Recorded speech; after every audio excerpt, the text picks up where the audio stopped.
Hello friends, मेरा नाम है प्रदीप गौड़ और आप देख रहे हैं प्रदीप्स बायोलॉजी। देखिए, नीट 2024 की काउंसलिंग स्टार्ट होने वाली है, आप सभी को पता है।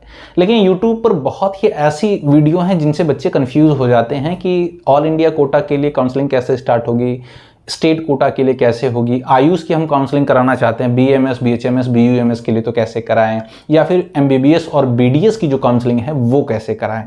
सर, पहले कौन सी प्रोसेस करनी पड़ेगी? पहले रजिस्ट्रेशन करना पड़ेगा या फिर फीस पे करनी पड़ेगी या फिर बाकी सारी चीज़ें जो होती हैं, ठीक है। तो इस वीडियो में मैं आपको बता दूं, हर एक चीज़ को मैं कंप्लीटली डिस्कस करने वाला हूं स्टेप बाय स्टेप। मेरे पास सारे के सारे फ्लो चार्ट हैं जिससे कि मैं आपको बता पाऊंगा कि ओवरऑल प्रोसेसेस कैसे होनी है। मैं आपको बता पाऊंगा कि फर्स्ट राउंड में कैसे कैसे करना है, कब आप बेटरमेंट के लिए जा सकते हैं, कब आप फ्री एग्जिट कर सकते हैं, वो क्या चीज़ है जहां पर आपको सावधानी बरतनी है, साथ ही साथ कहां पर आपको लॉस होगा, ठीक है, सिक्योरिटी अमाउंट का, और कहां पर आपको लॉस नहीं होगा। वो क्या गलती है जो आपको नहीं करनी है जिससे कि आप एक साल के लिए नीट की काउंसलिंग से बैन ना हो जाए। ये सारी चीजें हम डिस्कस करने वाले हैं। बस आपको क्या करना है, वीडियो को लाइक करना है, चैनल को सब्सक्राइब करना और ध्यान से इस वीडियो को देखना है। क्लियर है? छोटी से छोटी हर एक डिटेल मैं कवर करने वाला हूं, और जिसको अभी तक काउंसलिंग के बारे में कुछ नहीं पता उसको भी हर एक चीज समझ में आएगा। क्लियर? बहुत ज्यादा टाइम नहीं लूंगा, कम टाइम में सारी इंफॉर्मेशन दूंगा, ठीक है। इधर उधर की बातें नहीं करेंगे सर, ध्यान से सुनिए। नीट 2024 की जो काउंसलिंग है आपको पता है 14 अगस्त से स्टार्ट होनी है, ठीक है। अब याद रखिए, जो काउंसलिंग होती है सर वो दो चीज़ों में होगी, या तो आप एमबीबीएस और बीडीएस के लिए जाएंगे या फिर आप आयुष की काउंसलिंग करा सकते हैं, ठीक है। आयुष की काउंसलिंग मतलब बीएमएस, बीएचएमएस, बीयूएमएस, इन सारी चीज़ों के लिए, ठीक है। और जो एमबीबीएस और बीडीएस के लिए जाना चाहते हैं बच्चे, वो एमसीसी और स्टेट के थ्रू काउंसलिंग कराएंगे। ध्यान से समझिए। पहले हम बात कर लेते हैं ऐसे स्टूडेंट जो एमबीबीएस और बीडीएस कोर्सेज के लिए काउंसलिंग कराना चाहते हैं। तो अगर आप एमबीबीएस और बीडीएस के लिए जाना चाहते हैं तो आपके पास दो ऑप्शन है। आप एमसीसी की वेबसाइट पर जा सकते हैं, ठीक है, एमसीसी के थ्रू काउंसलिंग करा सकते हैं। यहां पर ऑल इंडिया कोटा के लिए काउंसलिंग की जाती है, यानी जो गवर्नमेंट की 15% सीट्स अवेलेबल होती हैं आउट ऑफ 100, ठीक है, उन पर काउंसलिंग होती है। जैसे मैं ये कहता हूं, जैसे सपोज कर लिए महाराष्ट्र है, ठीक है, महाराष्ट्र एक पर्टिकुलर महाराष्ट्र का कोई कॉलेज है जिसमें 100 एमबीबीएस की सीट है, तो आउट ऑफ 100 यहां पर जो 15 सीट होगी बच्चों, वो ऑल इंडिया कोटा के लिए रिजर्व होगी। उस पर्टिकुलर सीट के लिए इंडिया के किसी भी स्टेट से बच्चा आकर के यहां पे काउंसलिंग करा सकता है, वहां पे एडमिशन ले सकता है, ठीक है। अच्छा, याद रखिएगा, एम्स, बीएचयू, एएमयू, जिपमर और एएफएमसी, ठीक है, तो यहां पर जो 100% सीट होती है वो ऑल इंडिया कोटा के थ्रू फिल की जाती है, ठीक है। तो यानी यहां पर अगर आपको एमबीबीएस करना है तो एमसीसी की वेबसाइट के ही थ्रू जाना पड़ेगा। क्लियर है? अच्छा, जो डीम्ड यूनिवर्सिटी होती है उसके लिए भी एमसीसी ही की वेबसाइट पर आपको रजिस्ट्रेशन करना पड़ता है, इसके थ्रू आपका होता है। कैसे होता है प्रोसेस हम आगे डिस्कस करेंगे, ठीक है। वहीं स्टेट बॉडी जो होती है, स्टेट की जो 85% गवर्नमेंट की सीट होती है, उसमें स्टेट जो गवर्नमेंट होती है वो अपनी एक वेबसाइट देती है आपको, वहां पर आपको रजिस्ट्रेशन करना पड़ता है, याद रखिएगा। और प्राइवेट कॉलेजेस में भी जो एडमिशन होते हैं वो स्टेट के थ्रू होते हैं। अब याद रखिएगा, जो प्राइवेट कॉलेजेस हैं स्टेट वाइज हम देखें तो दो तरह से डिवाइड किया गया इनको। कुछ हैं जो कि ओपन होते हैं, कुछ हैं जो कि क्लोज स्टेट हैं। जो ओपन स्टेट होते हैं उनका मतलब क्या है, जैसे ओपन स्टेट में मैंने एग्जांपल ले लिया यूपी का, तो यूपी का अगर कोई मेडिकल कॉलेज है प्राइवेट सेक्टर का, तो वहां पर दोनों ही स्टूडेंट अप्लाई कर सकते हैं, वहां पे एमबीबीएस की सीट के लिए, बीडीएस की सीट के लिए, या फिर किसी भी सीट के लिए। जैसे एक यूपी का बच्चा है तो यूपी के प्राइवेट मेडिकल कॉलेज में एडमिशन ले सकता है। अगर महाराष्ट्र का बच्चा है, गुजरात का बच्चा है, केरला का बच्चा है, तो वो भी जाकर के वहां पे प्राइवेट मेडिकल कॉलेज में एडमिशन ले सकता है। इस तरह के स्टेट को हम ओपन स्टेट कहते हैं, ठीक है। अच्छा, जबकि क्लोज जो स्टेट होते हैं उसमें ऐसा नहीं है। जैसे क्लोज स्टेट में आता है महाराष्ट्र, तो महाराष्ट्र में जो सीटें होंगी प्राइवेट मेडिकल कॉलेजेस की, उसमें 100% जो सीट है वो सिर्फ और सिर्फ महाराष्ट्र के स्टूडेंट के लिए ही अवेलेबल होती है। महाराष्ट्र के किसी प्राइवेट मेडिकल कॉलेज में किसी अदर स्टेट का बच्चा एडमिशन नहीं ले सकता, ठीक है। इसलिए हम इसको बोलते हैं क्लोज स्टेट। क्लियर है बच्चों? ठीक है। अच्छा, अब याद रखिएगा, अब जो बच्चे आयुष की काउंसलिंग कराना चाहते हैं, ठीक है, तो आयुष की अपनी वेबसाइट होती है AACCC, ठीक है। यहां पर भी सेम वैसा होता है, ठीक है। आपको पता है आयुष के लिए बीएमएस, बीएचएमएस, बीयूएमएस मैंने बताया, इन सारे कोर्सेज के लिए होता है। तो यहां पर देखिए AACCC के थ्रू होगा, और यहां पर AACCC में 15% जो गवर्नमेंट सीटें होती हैं आयुष की वो फिल की जाती हैं, और 100% जो डीम्ड यूनिवर्सिटी की सीटें होती हैं वो भी फिल की जाती हैं, ठीक है। अच्छा, बाकी स्टेट में 85% जो गवर्नमेंट सीटें हैं वो स्टेट के अपनी वेबसाइट पर फिल की जाती हैं। क्लियर है? तो याद रखिए आप, पहले क्या होता है, प्रोसेस देख लेते हैं आप। एमसीसी की अगर वेबसाइट पर आते हैं, पहले हम समझ लेते हैं ऑल इंडिया कोटा के लिए, है ना, ऑल इंडिया कोटा के लिए समझ लेते हैं कि आप पहले क्या करेंगे। एमसीसी के आप एमबीबीएस और बीडीएस के लिए अगर जाते हैं तो क्या होगा, पहले आप एमसीसी की वेबसाइट पर जाएंगे। ये वो वेबसाइट है मेरे बच्चों जिस पर जाकर के आपको रजिस्ट्रेशन करना पड़ेगा, ठीक है। तो पहले आप रजिस्ट्रेशन करते हैं, फिर आप फीस पे करते हैं, फिर आप चूज करते हैं और लॉक करते हैं उन कॉलेजेस को जिनमें आप एमबीबीएस या बीडीएस कोर्सेज करना चाहते हैं। उसके बाद आपको सीट अलॉटमेंट होती है। फिर आप जब आपको कोई सीट मिलती है एमबीबीएस की, तो वहां पर जाके आप रिपोर्टिंग करते हैं। रिपोर्टिंग जब आप करते हैं तो आपके साथ क्या होना चाहिए, सभी आपके ओरिजिनल डॉक्यूमेंट्स होने चाहिए along with xerox copy and fees, ये सारी चीजें होनी चाहिए, ठीक है। अच्छा, यहां पर देखिए सर प्रोसेस क्या है, क्या लगता है। जब आप रजिस्ट्रेशन करते हैं तो वो रजिस्ट्रेशन नॉन रिफंडेबल होता है, ठीक है। यहां पर देखिए ऑल इंडिया कोटा के लिए मैंने बोला है अभी के लिए, तो ओपन और ईडब्ल्यूएस का 1000 रजिस्ट्रेशन का लगता है, और जो सिक्योरिटी होती है वो रिफंडेबल होती है, 10,000 रुपीज आपको सिक्योरिटी अमाउंट देना पड़ता है, ठीक है। तो अगर आपको कोई सीट नहीं मिली ऑल इंडिया कोटा में तो ये 10,000 रुपए आपको रिफंड कर दिए जाएंगे, बट 1,000 रुपए रिफंड नहीं किया जाएगा, ठीक है। जबकि रिजर्वेशन कैटेगरी यानी ओबीसी, एससी, एसटी, ठीक है, इन सब कैटेगरीज के लिए आप देखें, पीडब्ल्यूडी के लिए तो 500 रुपए आपको रजिस्ट्रेशन फीस लगती है जो कि नॉन रिफंडेबल है, और 5,000 रुपए आपको देने पड़ते हैं सिक्योरिटी अमाउंट सीट के लिए जो कि रिफंडेबल होता है। क्लियर है।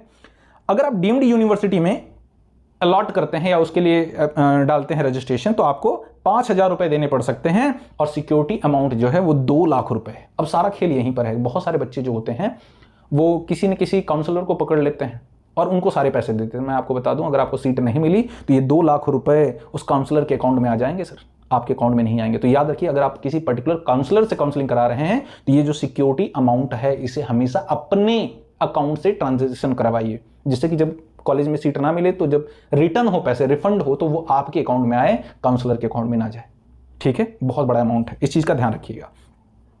आगे समझिए, अगर आप फर्स्ट राउंड के लिए जाते हैं तो देखिए फर्स्ट राउंड का मतलब क्या, पहले ऑल इंडिया कोटा के लिए अगर आप जाते हैं तो ऑल इंडिया कोटा की फर्स्ट राउंड की कट ऑफ आएगी, उसमें काउंसलिंग होगी। अगर आपको ऑल इंडिया कोटा में नहीं मिली तो आप फर्स्ट राउंड के ही स्टेट राउंड की, उसके बाद first round all India quota, उसके बाद स्टेट का all India quota first round जो होगा ऑल इंडिया कोटा का उसका कंप्लीट होगा, उसके बाद स्टेट का राउंड 1 स्टार्ट होता है, फिर all India quota round 2 start होगा, राउंड 2 कंप्लीट होने के बाद ऑल इंडिया कोटा का स्टेट का राउंड 2 स्टार्ट होगा।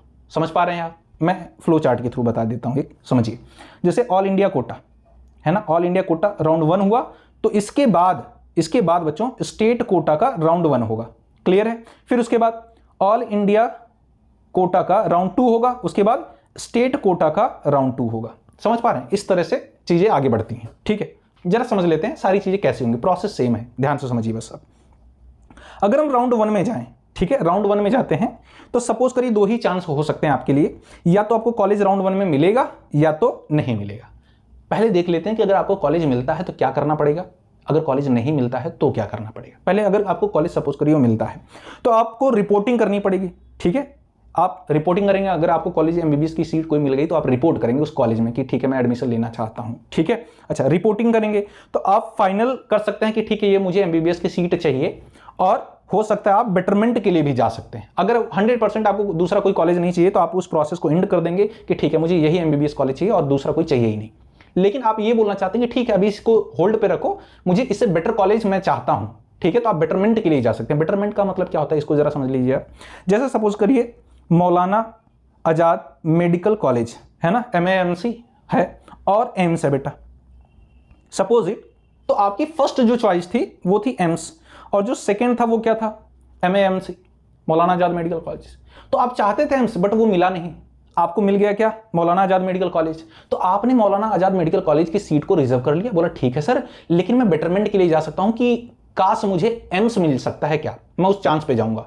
अगर मैं बेटरमेंट के लिए जाता हूं तो मैं चला जाऊंगा ऑल इंडिया कोटा की राउंड 2 के लिए ऑटोमेटिक, अगर मैंने बेटरमेंट चूज किया तो, ठीक है। तो अगर एम्स में किसी बच्चे ने सीट छोड़ी तो वो सीट आपको मिल सकती है, समझ पा रहे हैं। तो यहां पर ऐसा है। लेकिन अगर आपको राउंड 1 में कोई भी कॉलेज नहीं मिलता है तो क्या होगा, आप फ्री एग्जिट ले सकते हैं, ठीक है। अच्छा, और दूसरी बात सुन लो, यहां पर आपको कॉलेज में सीट मिली लेकिन आपने रिपोर्टिंग नहीं की तो भी आप फ्री एग्जिट हो जाएंगे। फ्री एग्जिट मतलब क्या, आपको सीट तो मिल गई लेकिन आप सोचते हैं यार ये कॉलेज मुझे जम नहीं रहा है ना, इस कॉलेज में मैं नहीं जाऊंगा, आप गए ही नहीं कॉलेज पे कि मुझे सीट लेनी है या नहीं लेनी है, तो ऑटोमेटिक क्या होगा, आप राउंड 2 के लिए चले जाएंगे, आपको फिर से रजिस्ट्रेशन करने की जरूरत नहीं पड़ेगी, याद रखिएगा। लेकिन अगर आपको सीट नहीं मिली तो भी आप फ्री एग्जिट हो जाएंगे, ठीक है, यानी यहां पर फिर से आपको रजिस्ट्रेशन दोबारा करने की जरूरत नहीं पड़ेगी, ठीक है। आप ऑटोमेटिक कहां चले जाएंगे, राउंड 2 के लिए।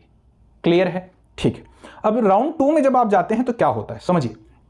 राउंड 2 में जाने के बाद भी 2 चांसेस बनते हैं, या तो आपको सीट मिलेगी या तो नहीं मिलेगी।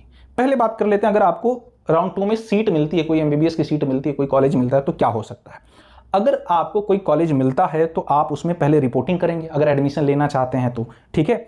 जब आप उसमें रिपोर्ट करेंगे तो आप क्या करेंगे, फाइनल कर देंगे, ठीक है मुझे एमबीबीएस की सीट यही चाहिए, इसके सिवा कोई नहीं चाहिए। अगर कोई नहीं चाहिए तो उस प्रोसेस को आप एंड कर देंगे, आप एमबीबीएस उस सीट को ले लेंगे। लेकिन अगर आपने ये बोला कि ठीक है मुझे इससे बेटर भी हो सकता है मिल जाए, तो आप हो सकता है बेटरमेंट के लिए भी जा सकते हैं, चूज कर सकते हैं। कॉलेज से बोल सकते हैं कि भैया ठीक है मौलाना आजाद मेडिकल कॉलेज मेरा लॉक कर दो, लेकिन कंफर्म मत समझो, मैं एम्स के लिए भी जाना चाहता हूं। अगर आपने बेटरमेंट चूज किया तो आप राउंड 3 के लिए चले जाएंगे। क्लियर है, अब ध्यान से सुनिए।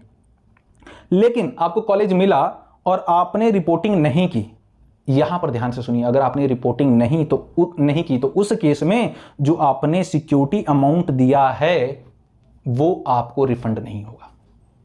10,000 रुपए ईडब्ल्यूएस और जनरल कैटेगरी के, 5,000 रुपए वो जो रिजर्व कैटेगरी के हैं, डीम्ड यूनिवर्सिटी वालों के 2 लाख रुपए रिटर्न नहीं होंगे अगर आपको सेकेंड राउंड में कॉलेज मिला और आपने नहीं लिया। ठीक है, समझ पा रहे हैं क्या, अगर आपने रिपोर्ट नहीं किया तो, ठीक है। अच्छा, उसके बाद अगर आप थर्ड राउंड के लिए जाना चाहते हैं तो आपको क्या करना पड़ेगा, फ्रेश रजिस्ट्रेशन करना पड़ेगा, फिर से रजिस्ट्रेशन करना पड़ेगा। क्लियर है, और उसके बाद ही आप जा सकते हैं कहां पे, थर्ड राउंड के लिए। क्लियर है बच्चों, याद रखिएगा। लेकिन अगर सेकेंड राउंड में आपको कॉलेज नहीं मिलता है तो आप फ्री एग्जिट हो सकते हैं, नहीं मिलता है तो फ्री एग्जिट हो सकते हैं, फिर से रजिस्ट्रेशन करने की जरूरत नहीं है और डायरेक्ट आप कहां चले जाएंगे, राउंड थर्ड के लिए। क्लियर है। अब राउंड थर्ड में जाने के बाद क्या होगा, यहां पर देखिए, राउंड थर्ड में जाएंगे तो फिर से यहां पर कुछ चीजें, हर एक स्टेप में थोड़ी थोड़ी चीजें चेंज है, समझिए आप, ठीक है। राउंड थर्ड में जाते हैं तो या तो आपको कॉलेज मिलेगा या तो नहीं मिलेगा। अगर आपको कॉलेज मिलता है तो क्या करना है, आप रिपोर्टिंग अगर करते हैं तो रिपोर्टिंग करने के बाद आप फाइनल कर लेंगे, ठीक है। फाइनल करने के बाद आप इंड कर सकते हैं कि भैया ठीक है यही कॉलेज मुझे चाहिए, बस हो गया बहुत, मैं अब आगे नहीं जाना चाहता। लेकिन अगर आपको कॉलेज मिला है, आपने रिपोर्टिंग नहीं की है, सीट मिली आपने रिपोर्टिंग नहीं की, तो उस केस में आपका जो डिपॉजिट है वो आपको नहीं दिया जाएगा और आपकी यहीं पर प्रोसेस क्या कर दी जाएगी, एंड कर दी जाएगी। आप स्टे वैकेंसी राउंड के लिए नहीं जा सकते, इस चीज को याद रखिएगा। लेकिन अगर आपको कोई कॉलेज नहीं मिला थर्ड राउंड में, फर्स्ट राउंड में भी नहीं मिला, सेकंड राउंड में भी नहीं मिला, थर्ड राउंड में भी नहीं मिला, थर्ड राउंड में नहीं मिला, तो इजीली आप फ्री एग्जिट है आपके पास, आप फ्री एग्जिट हो जाएंगे, डायरेक्ट कहां चले जाएंगे आप, स्टे वैकेंसी राउंड में। स्टे वैकेंसी राउंड में याद रखना, अब स्टे वैकेंसी राउंड में क्या होता है, पहली चीज अभी ऑफलाइन कुछ नहीं होता है सर, अब सारी चीजें ऑनलाइन है, पहली चीज स्टे वैकेंसी राउंड में। और याद रखना स्टे वैकेंसी राउंड में भी कई राउंड होते हैं, फर्स्ट सेकंड थर्ड फोर्थ तक जा सकता है, तो आपको टिके रहना है। पहली चीज याद रखो कि स्टे वैकेंसी राउंड में अगर कोई भी एमबीबीएस की सीट मिल जाती है तो आपको लेना ही लेना है, आप उसको छोड़ नहीं सकते, अदरवाइज अलग अलग स्टेट के अलग अलग रूल हैं। जैसे यूपी में मैं आपको बता दूं 1 साल के लिए बैन कर दिया जाएगा, साथ ही साथ आपको फाइनेंशियल लॉस भी होगा और गवर्नमेंट जो है वो एक्शन लेगी वो अलग से। क्लियर है, देख लेते हैं जरा। अगर स्टे वैकेंसी राउंड में अगर आपको कॉलेज मिलता है तो क्या करना है, आपको रिपोर्ट करना है, उस पर्टिकुलर एमबीबीएस की सीट को ले लेना है, प्रोसेस को एंड कर देना है। लेकिन अगर आपको कॉलेज मिलता है, अगर आप रिपोर्टिंग नहीं करते हैं तो उस केस में आपका डिपॉजिट का लॉस होगा, आपको पैसे नहीं दिए जाएंगे, साथ ही साथ आपको बैन भी कर दिया जाएगा अगले साल की नीट की काउंसलिंग से और आपकी प्रोसेस हो जाएगी एंड। इसके बाद आपको कोई भी चांस नहीं दिया जाएगा एमबीबीएस के लिए। क्लियर है बच्चों।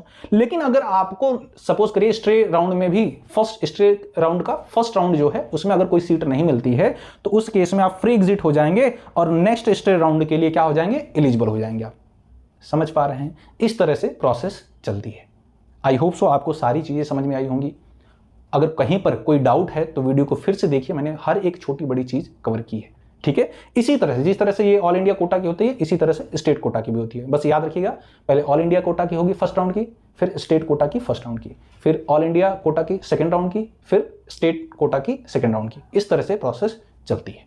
अगर फिर भी कहीं डाउट है तो कमेंट सेक्शन में मेंशन करिए, मैं आपको रिप्लाई जरूर करूंगा। किसी अदर टॉपिक पर वीडियो चाहते हैं तो कमेंट सेक्शन में मेंशन करिए, मैं उस पर्टिकुलर टॉपिक पर वीडियो बनाकर आपको प्रोवाइड करूंगा। बाकी मिलते हैं आपसे नेक्स्ट वीडियो में। वीडियो पसंद आई तो सब्सक्राइब करिए। मिलते हैं आपसे नेक्स्ट वीडियो में एक नई इन्फॉर्मेशन के साथ। तब तक के लिए जय हिंद।